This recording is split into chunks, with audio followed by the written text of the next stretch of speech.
Queridos alunos, queridas alunas, vemos aqui para a nossa aula da Básica Mundo, Objeto Conhecimento Brasil, a Primeira República.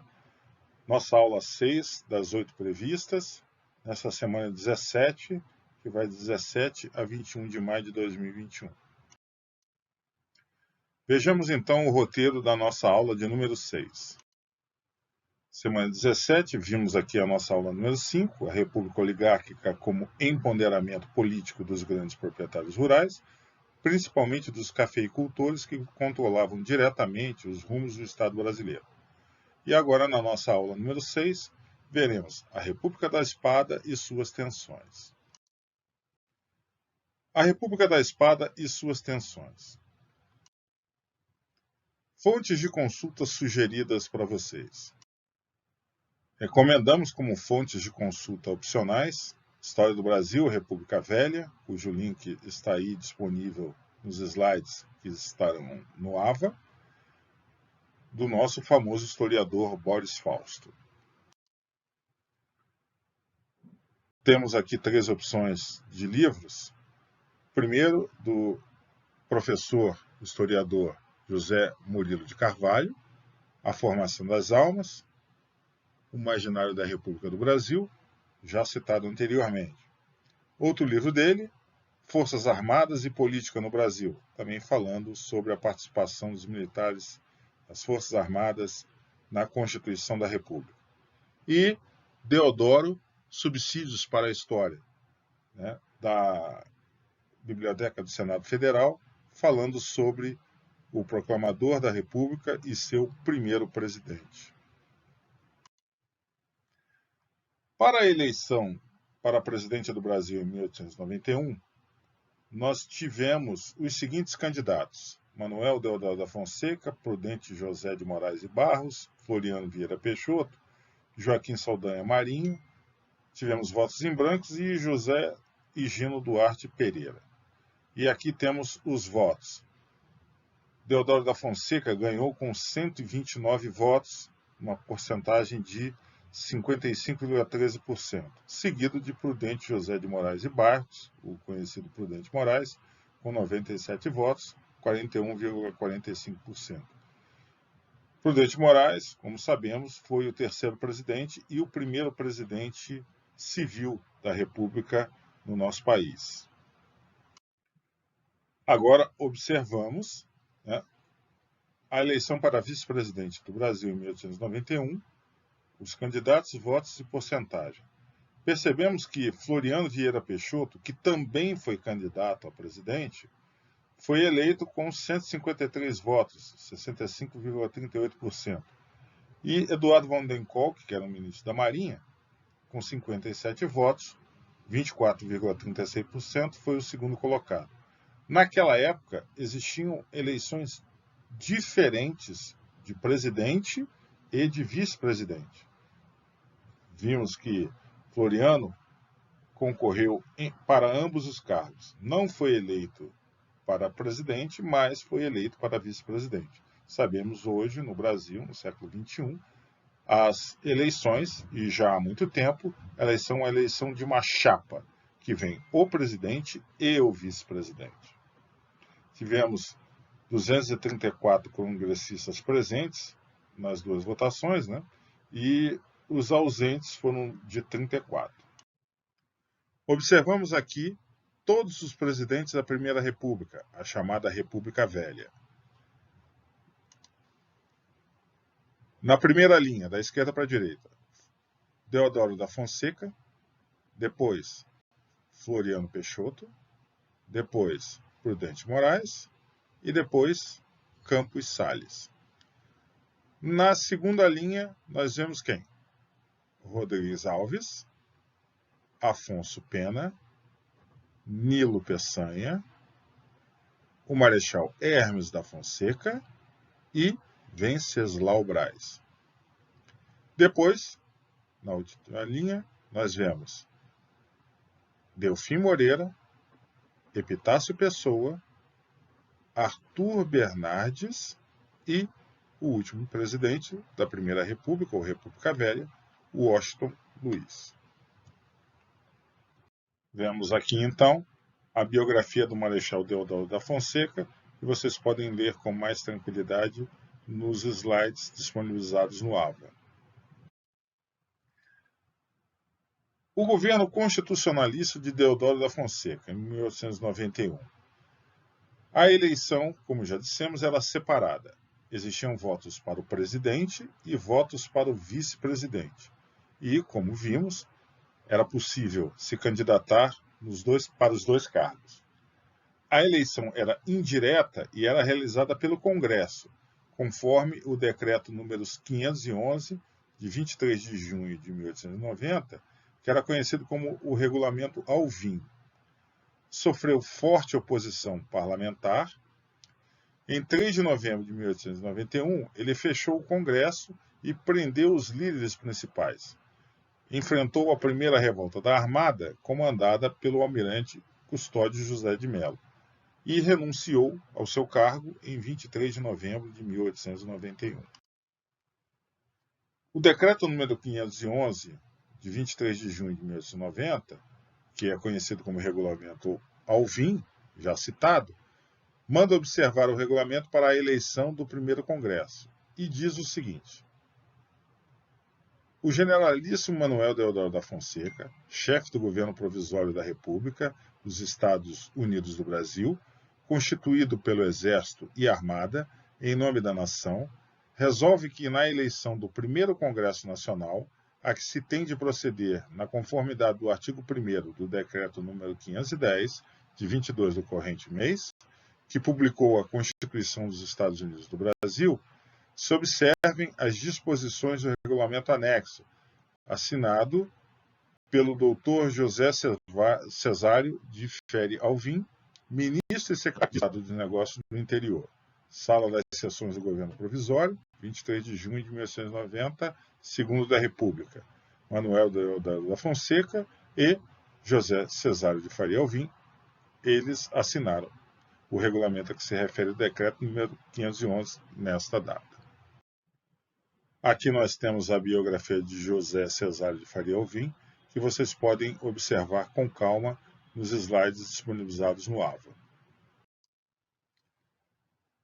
Tivemos então a constituição do governo constitucionalista de Deodoro da Fonseca em 1891, com as seguintes pessoas e cargos: presidente, Marechal Manuel Deodoro da Fonseca; vice-presidente, o Marechal Floriano Vieira Peixoto; ministro da Justiça, Henrique Pereira de Lucena, barão de Lucena em 1891, e depois Antônio Luiz Afonso de Carvalho; ministro da Marinha, contra-almirante Fortunato Foster Vidal; ministro da Guerra, general Antônio Nicolau Falcão da Frota; ministro das Relações Exteriores, Justo Leite Sherman; ministro da Fazenda, Tristão de Alencar Araripe, e depois Henrique de Pereira de Lucena, barão de Lucena; ministro do Interior, Tristão de Alencar Araripe; ministro da Agricultura, Comércio e Obras Públicas,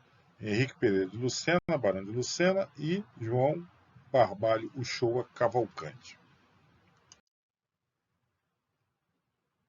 O decreto número 641, de 3 de novembro de 1891, ele dissolve o Congresso Nacional, convoca a nação para escolher novos representantes e toma outras providências. Então, aqui está o decreto que fechou o Congresso. O presidente da República dos Estados Unidos do Brasil, tendo em consideração o que nesta data expõe em manifesto ao país, decreta: artigo 1º. Fica dissolvido o Congresso Nacional, eleito em 15 de setembro de 1890.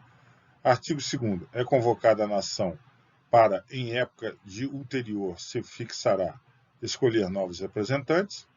Artigo 3º. O governo expedirá, para esse fim, um regulamento eleitoral, assegurando ao país plena liberdade dessa escolha. Artigo 4º. O novo Congresso procederá à revisão da Constituição de 24 de fevereiro deste ano, nos pontos que serão indicados no decreto de convocação. Artigo 5º. Essa revisão, em caso algum, versará sobre as disposições constitucionais que estabelecem a forma republicana federativa e a inviolabilidade dos direitos concernentes à liberdade e segurança individual, Artigo 6º. Revoga-se as disposições em contrário.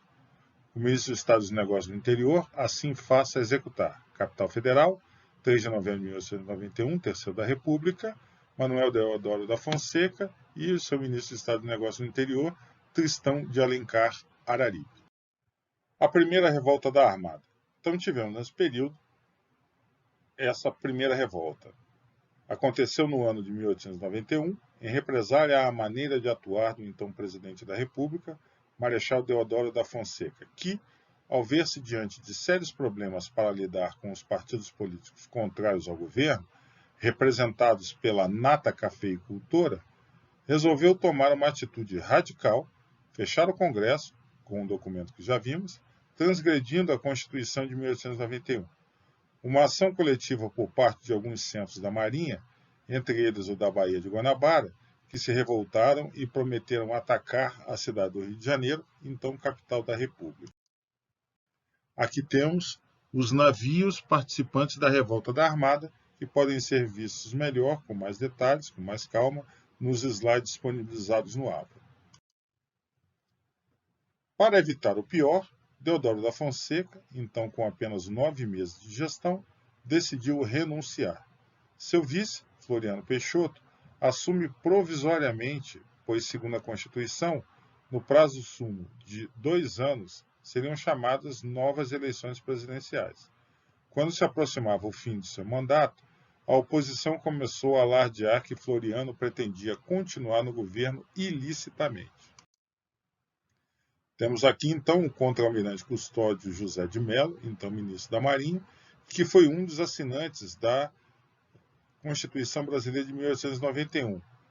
Que vemos aqui a página da assinatura de Custódio de Mello, que é a 22ª assinatura, acervo do Arquivo Nacional do Rio de Janeiro. Passemos então agora ao nosso segundo presidente da República, Floriano Peixoto.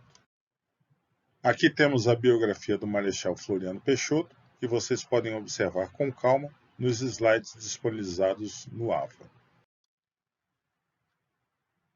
O governo do chamado Marechal de Ferro foi de 1891 a 1894. Ele contou com o apoio das forças políticas de São Paulo e de setores influentes das Forças Armadas. Ele afastou os chefes de governos estaduais considerados seus adversários e reabriu o Congresso Nacional. Ele estimulou a industrialização, com a importação de equipamentos industriais, conversão de financiamento a empresários da indústria, o que provocou a antipatia dos fazendeiros, defensores da vocação agrícola do país. Reforma bancária.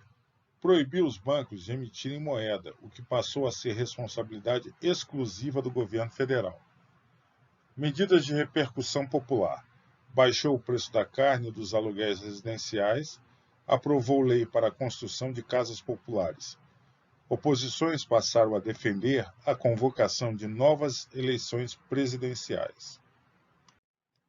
Na vigência do mandato do Marechal Floriano Peixoto, ocorreu o evento chamado Carta ou Manifesto dos 13 Generais. Isso ocorreu no dia 31 de março de 1892. 13 oficiais generais assinaram um documento contestando o governo do então presidente Floriano Peixoto e pedindo novas eleições para a presidência da República. Os militares alegavam que o governo de Peixoto era irregular, já que o artigo 4 da Constituição previa novas eleições, quando houvesse renúncia do presidente antes de 2 anos de mandato.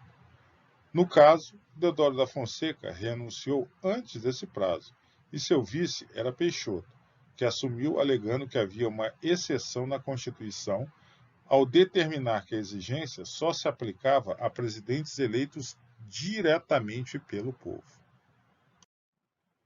O manifesto foi lançado em 6 de abril de 1892. Após a divulgação do documento, Floriano determinou a prisão de alguns generais e o afastamento da ativa de outros.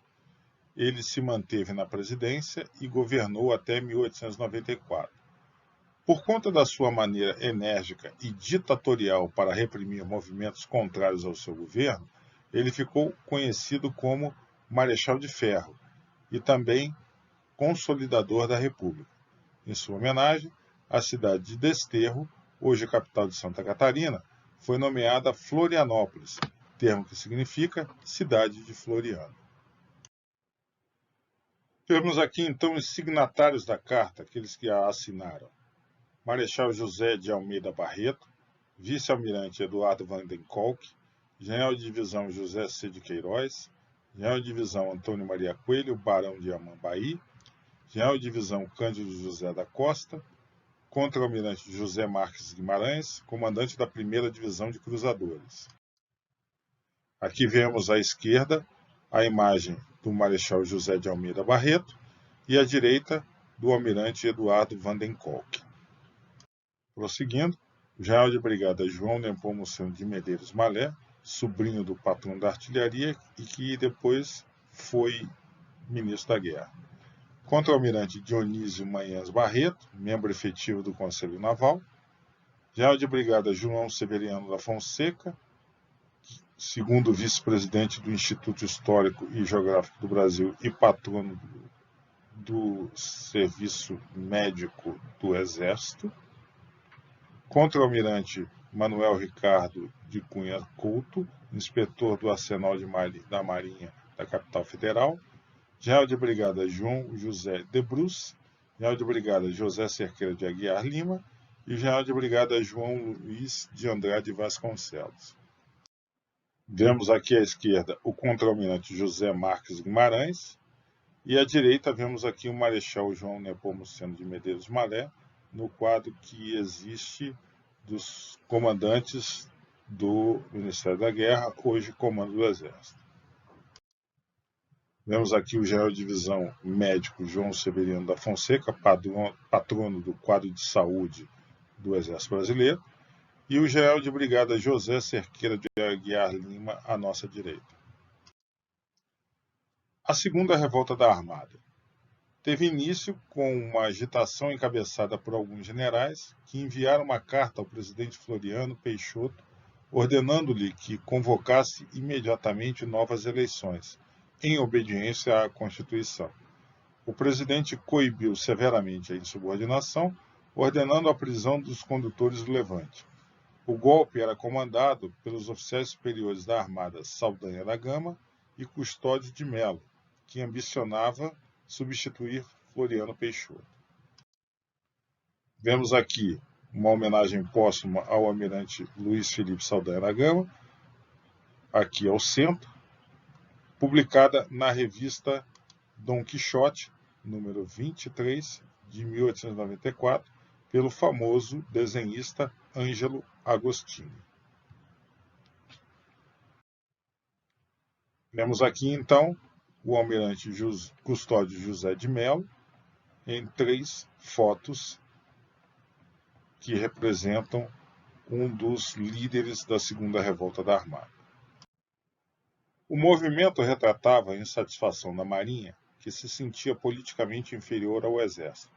O levante não encontrou o apoio necessário no Rio de Janeiro, migrando então para o sul.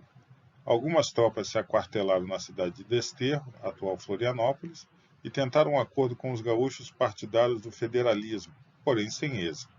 Em março de 1894, o presidente da República, amparado pelas forças do Exército Brasileiro, pelo Partido Republicano Paulista e contando com uma nova frota de navios obtida com urgência do exterior, abafou o movimento. A Revolução Federalista. Ela aconteceu no Rio Grande do Sul. Seu início deu-se no ano de 1893 e perdurou até 1895, envolvendo os mais importantes grupos políticos.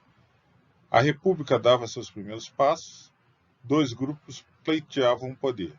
O Partido Federalista, que agrupava a antiga nata do Partido Liberal da época do Império, comandado por Gaspar da Silveira Martins, e o Partido Republicano Rio-Grandense, do qual faziam parte os adeptos da República e que era dirigido por Júlio de Castilhos, então governador.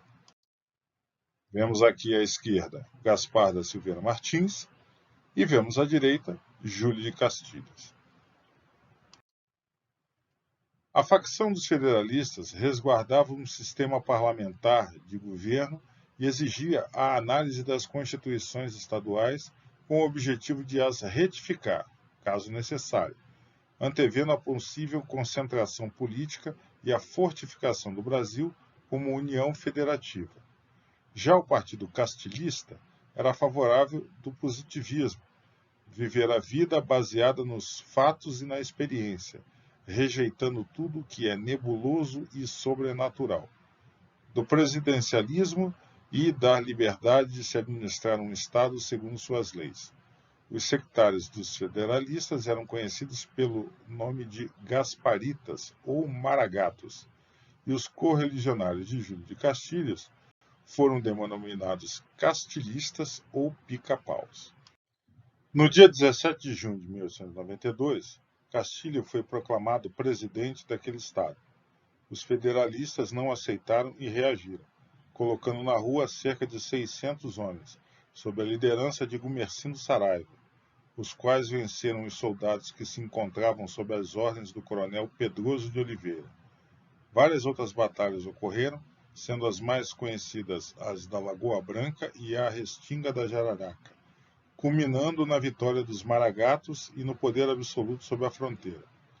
Os Maragatos exigiram a destituição de Júlio de Castilhos e a consumação de um plebiscito, no qual fosse permitido que o povo indicasse o tipo de governo que almejava. Uma estabilidade política e social é capaz de abalar qualquer estrutura de governo. Diante da inflamação da revolta e da inquietação da população, o governo rio-grandense sentiu-se inseguro e o presidente da República, na época o Marechal Floriano Peixoto, decidiu enviar o Exército Federal, conhecido como Tropa Legalista, sob a supervisão do general Hipólito Ribeiro, para tomar ciência do que se passava e defender Júlio de Castilhos. A Polícia Estadual, conhecida como Brigada Militar, também colaborou no enfrentamento do inimigo.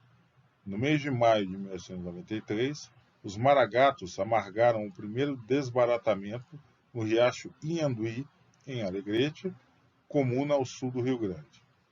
Diante dessa derrota, os Maragatos ganharam o apoio de um contingente de gaúchos e venceram os legalistas na Batalha de Cerro do Ouro, prosseguindo com vários ataques pelo estado. Vemos aqui à esquerda, então, o general Hipólito Pinto Ribeiro e à direita, Gumercindo Saraiva, ambos já citados nesta aula. O clímax do conflito se deu quando os Gasparitas tomaram Santa Catarina e juntaram-se aos insurgentes da Revolta da Armada, que invadiram a cidade de Desterro, hoje Florianópolis. Subsequentemente, apoderaram-se do Paraná e de Curitiba. Contudo, depois de tanto tempo de luta, eles se encontravam desfalcados. Calculam as perdas e ganhos que poderiam advir se continuasse com os ataques, e decidem recuar, centralizando as forças na região gaúcha. O conflito se estendeu até o ano de 1895, quando o novo presidente, Prudente Moraes, celebrou uma conciliação de paz. Já que foi citado, vejamos do Desterro para Florianópolis. Florianópolis significa cidade de Floriano. Por que essa etimologia incomoda tanto os moradores da antiga Desterro? A razão direta, sem meias palavras. Floriano Peixoto, o homenageado, comandou um governo sanguinário, que não deu trégua a seus opositores. Quase 200 ilhéus foram fuzilados na ilha de Anhatomirim, num episódio que está registrado nos livros de história como a tragédia de Desterro. Vemos aqui o decreto assinado pelo governador Hercílio Luz, que pôs fim à poesia do nome Desterro. A lei número 111, de 1º de outubro de 1894. Vocês podem ler com mais calma nos slides disponibilizados para vocês no AVA. Aqui, então, a Ponte Hercílio Luz, em Florianópolis, um final de tarde naquela cidade, capital do estado de Santa Catarina, a chamada Ilha da Magia. E aqui, a vista do Desterro, tela de Vitor Meirelles, a cidade em 1851, muito antes de virar Florianópolis. À esquerda, a Igreja Matriz, hoje Catedral, à direita, a Igreja de São Francisco. Podem notar a tela melhor nos slides disponibilizados no AVA. Vemos então que a cidade de Florianópolis, ainda no século XXI, guarda resquícios dessa história da mudança da cidade e a razão pela qual isso aconteceu. Os pica-paus, já que falamos da Revolução Federalista. O termo pica-pau é utilizado para denominar os opositores dos maragatos. Os pica-paus estavam no poder com Júlio de Castilhos e eram centralizadores, com forte vínculo com o governo federal. Por razões políticas, eclodiu a Revolução Federalista em 1893, em que a reação veio dos chamados maragatos ou federalistas, com visão descentralizadora. A alcunha deu-se por 3 motivos: a cobertura usada pelos militares, que apoiavam nessa facção, quando esses usavam listas brancas que, segundo os revolucionários, seriam semelhantes a um tipo de pica-pau do sul do Brasil. O chapéu usado por eles tinha uma ponta fina e comprida, como um bico, com um penacho atrás, o que lembraria a ave. E o barulho das suas armas parecia o da bicada de um pica-pau na madeira. Os maragatos. Os maragatos eram identificados pelo uso de um lenço vermelho no pescoço, simbolizando sua oposição. O termo tinha uma conotação pejorativa, atribuída pelos legalistas aos revoltosos liderados por Gaspar Silveira Martins, eminente tribuno, e o caudilho estrategista Gumercindo Saraiva, que deixaram o exílio no Uruguai e entraram no Rio Grande do Sul à frente de um exército de lenços vermelhos. Como o exílio havia ocorrido em região do Uruguai, colonizada por pessoas originárias da Maragataria, na Espanha, os republicanos os apelidaram de maragatos, buscando caracterizar uma identidade estrangeira aos federalistas. Vemos aqui então à esquerda um pica-pau e à direita, com um lenço vermelho, um maragato. Vamos à conclusão então da nossa aula. A passagem de uma monarquia para a república não furtou o Brasil de passar por momentos de turbulência. Apesar do seu prestígio pessoal, o Marechal Deodoro não conseguiu lidar com uma nova forma de governar e renunciou. Floriano, que o substituiu, garantiu a permanência do regime, abrindo espaço para a futura passagem do poder a um civil, Prudente Moraes. Concluímos então agora a nossa 6ª aula das 8 previstas, nessa semana 17, falando sobre o Brasil, a Primeira República. Caso tenham alguma dúvida, postem no fórum para isso destinado nesse objeto de conhecimento, nessa sequência didática. Até a próxima aula.